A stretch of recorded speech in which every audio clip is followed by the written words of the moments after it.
Pues muy buenos días a todos. Muchas gracias a Force por esta invitación a coordinar este maravilloso panel. Como ya mencionaban, el tema del día de hoy es fascinante, a mí me encanta, y es el tema de nearshoring. Ya les hacían hace unos momentos una pregunta de qué significaba este término, y yo diría que al día de hoy es un término que está causando mucha inquietud, pero sobre todo que vamos a seguir escuchando en los próximos meses, pues se considera una estrategia a seguir. Y pues para hablar de este tema con mayor profundidad me acompañan en el día de hoy Mónica, Jorge y Kenneth, que son expertos en la materia. Y yo empezaría por decirles que el nearshoring surge, digamos, como una contraparte al término que veníamos escuchando previo a la pandemia del famoso offshoring, que lo que buscaba era reducir costos, buscando ubicación en distintos países, principalmente en el área de Asia. Sin embargo, vimos que con la pandemia hubo una disrupción de las cadenas de suministro y actualmente se está buscando atraer cadenas productivas a ubicaciones cercanas y quizá con una zona horaria similar. De ahí que surge el término del nearshoring. Y para ello se han hecho varios estudios e incluso el Banco Interamericano de Desarrollo ha señalado que el nearshoring puede representar para México el 2.6% del Producto Interno Bruto. Y pues para ello será interesante conocer cómo está nuestro país en esta materia. Y para ello me voy a permitir dirigirme a Jorge. Jorge, ¿cómo ves a México en este tema? Muchas gracias a todos por la oportunidad de estar aquí. Gracias, Yamel. Pues creo que nearshoring, como el término lo dice, near, cerca, y shoring, cerca de la costa, es estar cerca de las costas de nuestro principal socio, que en este caso es los Estados Unidos y Canadá, parte de este tratado del TMEC, el nuevo Tratado de Libre Comercio.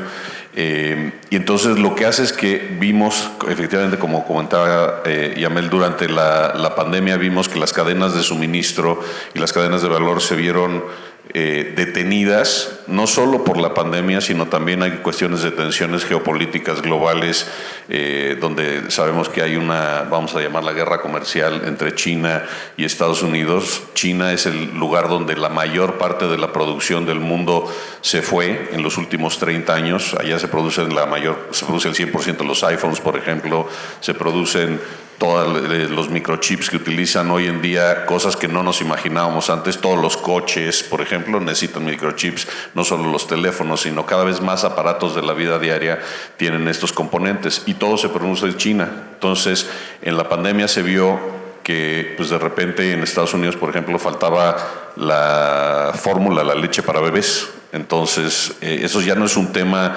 de si es un costo atractivo o no producir fuera, se convierte en un tema de seguridad nacional. Es decir, oye, pues yo tengo que tener comida. Entonces, en ese aspecto es donde este tema de nearshoring, que es producir las cosas cerca del consumidor final. Inclusive hay otros temas también que se están empezando a llamar como el famoso friendshoring, que es producción de los que somos amigos.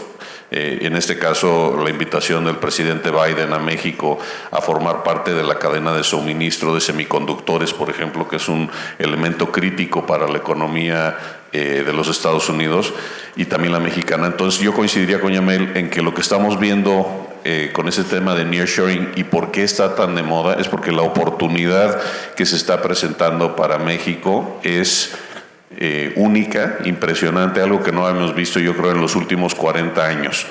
Desde el punto de vista de bienes raíces, para darles una idea de qué significa esto. En México tenemos más o menos 60 millones de metros cuadrados de naves industriales en todo el país. 60 millones de metros. En Estados Unidos, las principales ciudades tienen 750,000 metros cuadrados de naves industriales. Si juntamos el resto de Estados Unidos, probablemente llegue a 1 billón de metros, todo Estados Unidos. Las tres principales ciudades de China, nada más las tres principales ciudades, tienen 2,000 millones de metros cuadrados. El resto de China probablemente otros 2,000. Estamos hablando 4,000 millones de metros cuadrados. Sacar producción de China para que sea algo representativo, pues tendríamos que sacar 20, 25, 30% de la producción. Si estamos hablando de este orden de magnitud, pues estamos hablando de más de 600 millones de metros cuadrados de naves industriales, es decir, 10 veces el tamaño del mercado mexicano. De ese tamaño es la oportunidad que estamos viendo el día de hoy. ¿Y por qué México? Bueno, porque pues esa producción obviamente va a salir de China, porque no pueden continuar Estados Unidos dependiendo exclusivamente del mercado chino, tiene que poner producción en otros lugares del mundo, no nada más por una cuestión de costos, sino por una cuestión estratégica. No se puede detener la cadena de suministro y la cadena de valor. Y eso va a aterrizar en otros países. Algunos podrán ser del sureste asiático porque es barato producir allá, pero otros puede ser México. ¿Por qué? Porque tenemos una mano de obra calificada. Antes, yo me acuerdo cuando era niño, te compraban un juguete, a los 3 minutos se había roto el juguete porque era mal hecho, chafa. Hoy en día, lo que está hecho en México está muy bien hecho. En México producimos para exportar a todo el mundo cosas de gran valor agregado. Hay autos completitos que se producen en México. Está próximo a despegar el primer avión que se va a producir en México. En fin, tenemos una mano de obra calificada que sabe hacer las cosas. Tenemos la cercanía con los Estados Unidos, tenemos el Tratado de Libre Comercio, tenemos una oportunidad inmejorable para aprovechar el estar cerca, el nearshoring de las costas de Estados Unidos, y entonces producir para exportar y ser parte de este intercambio comercial con los Estados Unidos y generar pues mucho crecimiento y empleo en México. Excelente, Jorge. Y creo que en esta parte de la inversión en el norte del país será fundamental, ¿no? Para todos estos inmuebles y parques industriales. Pues creo que sí, porque estamos el día de hoy en una situación donde en Estados Unidos quieren producir y llegarlo rápido. Entonces, entre más cerca esté de Estados Unidos, pues más rápido llega. Obviamente, si estoy en Tijuana o Ciudad Juárez o El Paso, pues estoy muy cerquita del Paso, estoy muy cerquita de San Diego. Se produce en México y se exporta de una manera muy eficiente y muy rápido. Por eso es que el norte del país es importante para este nearshoring. Ahora, hoy en día estamos viendo en México algo que no habíamos visto en muchísimos años o nunca en la historia de los bienes raíces en México. Tenemos 3 mercados con prácticamente 100% de ocupación, es decir, no hay metros cuadrados disponibles de naves industriales en Tijuana, en Ciudad Juárez, y prácticamente no hay metros cuadrados disponibles en la Ciudad de México. México es el corazón logístico del país. Así funciona nuestro país, el corazón logístico está en la Ciudad de México. Y muchas de esas plantas productivas en Tijuana y en Ciudad Juárez, pues tampoco hay espacio en los parques que existen. Se pueden construir nuevos parques, pero pues hay que invertir en esa construcción. Ahora, la oportunidad está, es parte del negocio que nosotros vemos y lo que nosotros hacemos. Invertir en México es lo que ha hecho Fibra 1 en los últimos 10 años, en este crecimiento que hemos visto, y la oportunidad que se presenta hoy a futuro es inmejorable. Extraordinario. ¿Querías comentar algo, Moni? No, simplemente complementar que efectivamente en el norte del país es en donde hay mayor concentración de este tipo de manufactura, justamente por las razones que ya comentó, pero que además yo sí creo que hay espacio de crecimiento, no solamente, bueno, en estas ciudades, sino también, por ejemplo, en Monterrey o en otros estados aledaños que justamente están creciendo para satisfacer la demanda tan grande que está teniendo el establecerse en estas ciudades, ¿no? Vemos, por ejemplo, también otros estados en el Bajío, por ejemplo, Querétaro, Guanajuato, en donde hay también una importante explosión de demanda para satisfacer el que empresas extranjeras lleguen a invertir a México. Muy bien, pues lo vemos como una gran oportunidad. Y ahora voy contigo, mi estimado Kenneth. ¿Cómo se ve la reconfiguración de las cadenas globales de valor y con ello la relocalización de inversiones en el corto y mediano plazo? Es muy interesante, Yamil, muchas gracias. A mí me parece que para entender este fenómeno de nearshoring hay que entender cómo se dio originalmente este fenómeno de offshoring. Básicamente empezando en los 90s más o menos y hacia digamos, la primera década de este siglo, lo que observamos fue una relocalización de empresas de Norteamérica, de Europa, principalmente hacia Asia, justamente para aprovechar estas ventajas de reducción de costos de producción en términos de la mano de obra, y había beneficios muy importantes que obtener por los incentivos fiscales y la atracción de inversión que países como China estaban poniendo sobre la mesa en esa época, que coincide más o menos cuando China entró a la Organización Mundial del Comercio. Entonces hay una explosión, digamos, de empresas que se van para allá. ¿Qué sucede? ¿Qué empieza a suceder ya en los 2010 y ya obviamente con la pandemia? Es que tienes una situación en la que la ecuación de costo-beneficio empieza a cambiar. Empiezan a subir, digamos, los costos de transporte, del flete de Asia hacia Norteamérica, por ejemplo. Y por supuesto con la pandemia hay un nuevo ingrediente en esa ecuación que es el factor pandemia que te puede generar una parálisis del aparato productivo. Y esto acelera muy rápido este fenómeno de relocalización, de regreso de estas empresas, ya sea a Norteamérica, que estamos viendo principalmente, pero también hacia Europa, en donde las empresas ya tienen que tomar en cuenta que les conviene acortar las cadenas de valor para evitar esta posibilidad de que se paralice el aparato productivo y que se genere una crisis en insumos esenciales o productos terminados, como se dio durante la pandemia. ¿Dónde se puede beneficiar México? Vamos a platicar un poco, yo creo, de los detalles de dónde tenemos esas fortalezas. Pero yo creo que en el contexto de lo que puede hacer México hay que entender que hoy en día, uno, el concepto que mencionaba Jorge del ally shoring o friendly shoring, todo este fenómeno que menciono a nivel internacional y la nueva normalidad va de la mano también con una creciente regionalización. El mundo sigue siendo un mundo globalizado y así seguirá. Pero los países se están ubicando en bloques donde tratan de consolidar su posición competitiva para entonces enfrentar los retos de un entorno internacional difícil, que es la realidad de lo que vivimos hoy en día. Entonces México, Canadá y Estados Unidos están muy bien posicionados para aprovechar esta atracción de inversión, México en particular, como lo vamos a comentar en unos minutos. Pero hay que entender el grado de competencia feroz que hay a nivel internacional para atraer esta inversión. Y no solo, digamos, en Norteamérica, sino, por ejemplo, hay que tomar en cuenta los propios países asiáticos, cuya, por ejemplo, participación en el mercado, la producción de semiconductores se ha duplicado o triplicado en los últimos 20 años. Corea está implementando un proyecto de atracción de inversión que piensan traer más de 450 mil millones de dólares en electrónica, tecnologías de la información y convertirse en el hub de supply chain para este tipo de productos.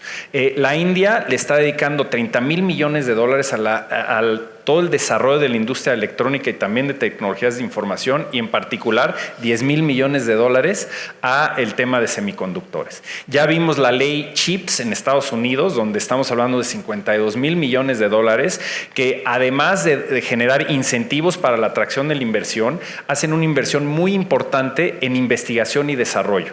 Porque al final de cuentas necesitas, para generar esa capacidad de producción, también necesitas desarrollar la capacidad de tú crear tu propia tecnología y estar a la vanguardia de estos procesos. Entonces yo creo que todas estas experiencias que estamos viendo, no solo en países desarrollados, pero mencionaba yo la India y otros países del mundo donde podemos compararnos en términos de PIB, en términos, digamos, de presupuesto que le podría dedicar el gobierno de México a esto, es muy importante entender que para de verdad capturar y aprovechar estas oportunidades, tienen que haber inversión importante, tanto del sector privado como del sector público, porque, repito, la competencia para atraer esta inversión ahora con el fenómeno de nearshoring a nivel mundial es simplemente feroz.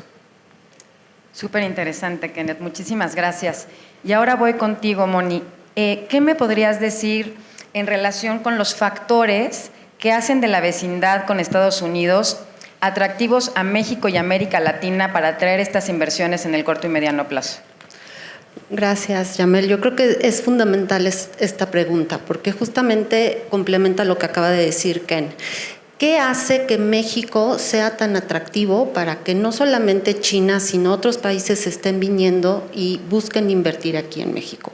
¿Y por qué es tan importante en estos momentos? Y yo creo que tiene que ver justo con esta inercia que estaban mencionando mis colegas sobre la situación internacional, evidentemente, la pandemia, pero no solamente la pandemia, sino ya vimos las crisis y conflictos internacionales, la guerra Rusia-Ucrania, y también el nacionalismo económico de muchos países que están buscando justamente centrarse en cada región y buscar que la región sea cada vez más competitiva.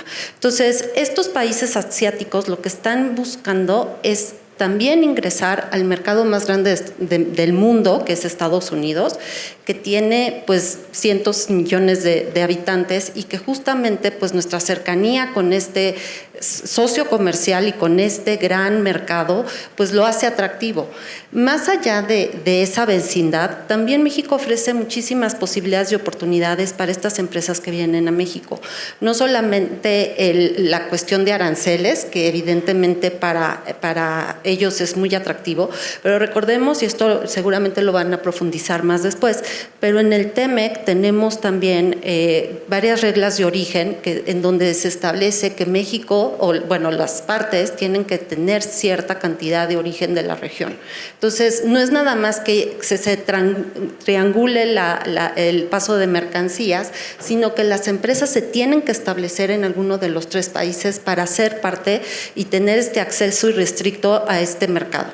Entonces, al ser esto una necesidad, los países tienen que venir y establecerse en estos 3 países, y resulta que México sigue siendo el más competitivo. No solamente en cuestión de el establecimiento en terrenos y cuestiones de establecerse logísticamente, sino también en cuanto a cuestiones laborales. Seguimos teniendo uno de los salarios más competitivos de la región si se compara con Estados Unidos y Canadá, pero también justamente si lo comparamos con otros países asiáticos, México sigue siendo bastante competitivo en ese aspecto.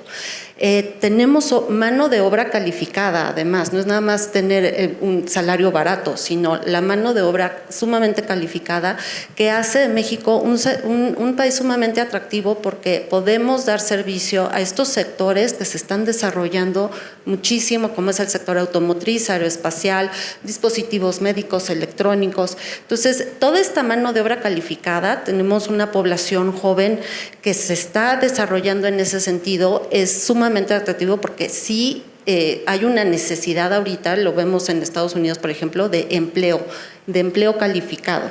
Y en Estados Unidos, desafortunadamente, todavía no se puede satisfacer esa demanda, y en México sí tenemos eso.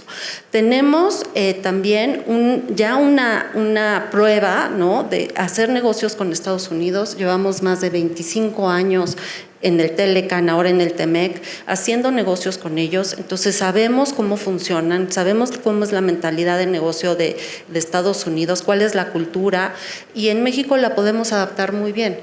No solamente es la cercanía, evidentemente la logística es muy importante, ya lo mencionábamos, los costos de transporte se disminuyen significativamente. Traer un contenedor ahora de Asia o de China quintuplicó el costo con la pandemia. Entonces, todos estos elementos hacen evidentemente a México un atractivo fundamental para que las empresas asiáticas y de otros países vengan. Vimos recientemente también que empresas europeas automotrices siguen buscando invertir en México. BMW está buscando recientemente poner una planta también muy grande en el Bajío. Y bueno, esto es causa de esta necesidad de tener el acceso irrestricto al mercado más grande del mundo, y que México sigue ofreciendo estas cualidades que pocos países ofrecen. Muchas gracias, Moni. Y yo diría que definitivamente la ubicación geográfica que tenemos es privilegiada, y es por eso que tantos países nos miran, ¿no?, y nos buscan como una opción. Y bueno, ya lo mencionabas tú, uno de mis temas favoritos, ¿no?, el TEMEC. Aquí volteo contigo, estimado Kenneth, y te pregunto, ¿cómo está el país aprovechando esta tendencia del nearshoring en el marco del TEMEC? Sí, muchas gracias. Yo te diría lo siguiente. El TEMEC contiene elementos que modernizaron de manera sustancial el Telecan y que ayudan en estos esfuerzos para hacer a México más atractivo a la inversión extranjera directa. Entre ellos, se preservó el libre comercio. Es algo que suena fácil, pero conociendo cómo fue la dinámica de la negociación y las posturas que la administración Trump puso sobre la mesa para regresar a un comercio administrado, echar para atrás la apertura total que teníamos hacia ese mercado, pues ya nos damos cuenta que sí es un logro el haber mantenido este ambiente, digamos, de libre comercio en todos los productos. Entonces, tener 0 aranceles en productos terminados, en insumos esenciales en los 3 países de América del Norte es fundamental para la manufactura y la planeación a largo plazo. Un tema muy importante es, digamos, que bajo el TEMEC tenemos reglas claras. La regulación tiene que ser transparente y predecible, es decir, no se permite que haya cambios unilaterales o arbitrarios en las reglas del juego, lo cual a las empresas que van a invertir en cualquier país no están pensando en los próximos 2 años, sino en los próximos 10, en los próximos 15. Entonces, tener un terreno parejo donde sabes cómo va a operar la regulación, donde tienes una idea clara del acceso que vas a tener al mercado más atractivo del mundo, como mencionaba Mónica, tiene un valor enorme. Pero también hay elementos muy importantes que se añadieron en el TEMEC en materia de facilitación comercial, es decir, por ejemplo, todo lo que tiene que ver con agilizar los procedimientos aduaneros, utilizar tecnologías de la información, la ventanilla única para el cruce fronterizo. Todo eso te da una agilidad que a lo mejor no está en las 8 columnas de los periódicos cuando hablamos del TEMEC o el comercio internacional, pero que para las empresas es esencial. Es la diferencia entre la decisión de invertir en un país o en otro, ¿no? Entonces, elementos como la facilitación comercial y los capítulos que se añadieron, por ejemplo, en cooperación en materia de competitividad, el capítulo 26 del TEMEC, que a veces también se pone de lado, pero que es muy importante, te da, además de las reglas duras que están plasmadas en materia de comercio en el TEMEC, te da la posibilidad de entrar en estos acuerdos de cooperación como lo que se platicó en el diálogo económico de alto nivel, de cómo ligar los hubs industriales y de manufactura de México y de Estados Unidos, cómo generar incentivos similares para atraer inversión a México y en ese sentido desarrollar un ecosistema norteamericano, ya no nada más mexicano, estadounidense o canadiense, para atraer esa inversión. Yo lo que te diría es que en México necesitamos ir inclusive más allá de lo que tenemos en el TEMEC, porque la liberalización comercial y estas reglas claras y transparentes son elementos esenciales para atraer la inversión, pero no son suficientes. Tenemos que ver estas buenas prácticas internacionales que yo mencionaba en mi primera intervención, tenemos que replicarlas en México. ¿Y qué podemos hacer a futuro? Yo ahí sí veo que es muy importante trabajar en aterrizar, como se mencionó en el DEAN de manera general, pero aterrizarlo de manera concreta, incentivos fiscales para la relocalización. Es decir, si vemos lo que está haciendo Estados Unidos en su proyecto CHIPS, estos incentivos fiscales de hasta 25% de descuento, de crédito fiscal para las empresas que abren empresas de manufactura, es un ejemplo interesante de cómo se está entonces generando incentivos adicionales, pero ya constantes y sonantes, ¿no? Es decir, con pesos y centavos. Un aspecto que es fundamental es el apoyo a la investigación y desarrollo. Y eso en todos los países que están modificando sus esquemas regulatorios para atraer inversión extranjera directa, los incentivos para la inversión en investigación y desarrollo son fundamentales.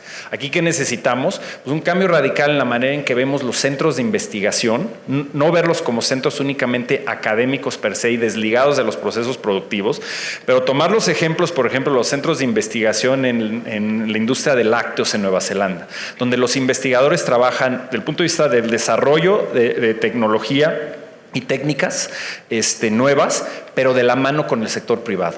Y los procesos de investigación están ligados a los procesos productivos que salen al mercado. Entonces, hacer ese tipo de inversión en México es muy importante. Por supuesto, el encadenamiento de las pymes a la manufactura en estos sectores del futuro y a los procesos de exportación es vital para nuestro país. Y por último, yo pensaría que para, digamos, tratar de competir con éxito en esta atracción en semiconductores, baterías de litio, equipo médico de alta tecnología, también necesitamos desarrollar lo que viene siendo un programa integral de desarrollo industrial. O sea, al final de cuentas necesitas capacitación de la fuerza laboral. Ya se ha creado una plataforma productiva a nivel mundial a través del Telecan y ahora con el TEMEC, pero necesitamos dar ese salto tecnológico. Y en el TEMEC tienes una serie de incentivos porque se fortalecieron las disciplinas de protección a la propiedad intelectual. Entonces, todo eso que no obtienes cuando te vas a China u otros países asiáticos, que es riesgo de perder, digamos, secretos comerciales, protección de patentes, etcétera, todo eso lo tenemos plasmado en el TEMEC. Tenemos un piso parejo o muy similar a las reglas que operan en materia de propiedad intelectual en Estados Unidos y Canadá, y todo ese entorno si hacemos lo que debemos hacer, yo creo que en México no estamos hablando de que le invierta necesariamente como presupuesto gubernamental esos 52,000 millones de dólares que le está metiendo Estados Unidos, pero yo creo que comparado con lo que están haciendo en India o en Brasil o en otros países, México debería como presupuesto gubernamental dedicarle por lo menos 5,000 millones de dólares, que por cierto es menos del 25% de lo que va a costar la refinería de Dos Bocas. Entonces, apostándole a largo plazo, yo creo que esta es la apuesta ganadora. Muy bien, y pues dejarnos de tarea revisar esos capítulos tan interesantes del TEMEC, porque solemos enfocarnos en algunos nada más, y creo que hay varias áreas de oportunidad ahí. Y ya hablabas, Kenneth, de esa competitividad feroz que existe. Y ahora me refiero a ti, Jorge, para que nos platiques cómo mantener esa competitividad en el entorno actual. Muchas gracias, Yamel. Bueno, pues aquí les voy a platicar un poquito de una parte que es lo menos sexy del negocio. Sí, no, porque pues platicas de semiconductores y propiedad intelectual y todas estas cosas, y esa es la parte pues más interesante y más sexy que tiene todo esto. El punto de partida, que es en donde está Fibra 1, la compañía donde yo trabajo, tenemos los bienes raíces, y me refiero a las naves industriales bodegas, de clase mundial, igualitas o mejores de las que hay en Estados Unidos. Las construimos en México, están muy bien hechas. Y tenemos una ventaja competitiva que ya existe en el país, y es que es muy barato la renta comparado con otros lugares. Sobre todo, por ejemplo, es mucho más barato rentar una nave industrial en México de lo que es en Estados Unidos o en Canadá, y es mucho más barato rentar una nave industrial en México de lo que es en Colombia o en Brasil. En México el promedio nacional está en $5, y si nos vamos a Colombia, a Brasil, etcétera, pues estamos en $7 a $9 por metro cuadrado. Entonces es casi el doble de lo que cuesta la renta por metro cuadrado de una nave industrial. ¿Y por qué platico esto? Pues porque al director general de la empresa X de semiconductores, él quiere producir el chip. A él no le interesa la tierra, ni la nave industrial, ni nada, pero la necesita. Y sin esa ventaja competitiva, pues ni siquiera podemos empezar a platicar de, oye, vamos a producir, pues ¿en dónde? Pues precisamente en esas naves industriales. Y en eso, por ejemplo, el caso de México son los famosos 60 millones de metros que les platicaba. Ese es todo lo que hay en todo el país. Y el tamaño de la oportunidad es brutalmente grande, medida en términos, digamos, relativos de lo que es el tamaño de los diferentes mercados, de lo que se necesita para producir, y sobre todo también para la logística, porque una cosa muy importante que hemos visto, por ejemplo, en la producción de autopartes en México, es que pues, se produce una parte del coche aquí, luego cruza a Estados Unidos, luego le ponen partes que trajeron de Canadá, luego regresa a México, le ponen más partes, luego se lo llevan a Canadá, luego viene de regreso. Toda esa logística, pues necesitas un almacén donde vayas a mover toda esa mercancía. Aquí estoy hablando de un coche por poner un ejemplo, ¿no? Pero pues lo mismo puede pasar con una tablet o con televisiones de pantalla plana, en fin, cualquier cantidad de cosas que se producen en el país. Entonces, tenemos esa ventaja competitiva muy importante. Es la parte, como decía, menos sexy del negocio, pero pues es algo que es indispensable. Sin eso, pues no tienes de dónde partir. Y en eso tenemos una ventaja competitiva muy grande en el sector de las naves industriales, que es lo que hoy está pues, lo más sexy. Lo menos sexy a lo mejor son las oficinas, y estamos ahorita con el trabajo remoto, etcétera. Pero si el país llega a obtener esta gran potencial de inversión, nos van a hacer falta metros cuadrados de oficinas, nos van a hacer falta metros cuadrados de centros comerciales.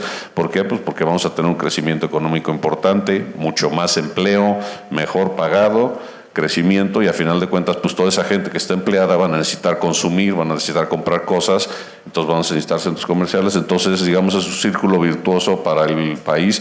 Lo estoy obviamente observando desde el ángulo de bienes raíces, pero es algo que lo aterriza de una manera muy sencilla, y les digo, es la parte menos sexy del negocio. Todo el mundo quiere ver la parte más interesante, pero pues es algo que sin eso no funciona. Muchas gracias, Jorge. Y por último, mi querida Mónica, la respuesta al título de este panel.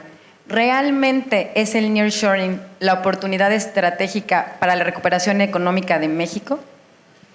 Pues yo creo que sin duda estamos ante una oportunidad histórica, sí, sin lugar a dudas. Creo que a pesar de muchos cambios que han sucedido al interior del país, tenemos la posibilidad de tener una gran demanda de inversión y de establecimiento de estas grandes empresas que quieren venir a México, y que creo que este es un punto importante de reflexión para nosotros como ciudadanos, como usuarios, ¿no? Como agentes económicos, de lo que viene, de lo que se está planeando para el futuro del país.